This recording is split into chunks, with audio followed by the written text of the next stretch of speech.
নমস্কার বন্ধুরা, তো আজকে অনেকদিন পরে তেলাপিয়া মাছ বাজার থেকে এনেছে, বেশ বড় বড়। তো 2 পিস করে নিয়েছি।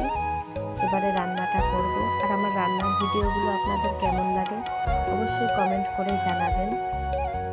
আর আমার রান্নার ভিডিওটি প্রথম থেকে লাস্ট অবধি অবশ্যই দেখবেন।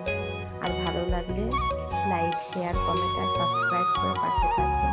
তো দেখতে থাকুন বন্ধুরা রান্নার ভিডিওটি।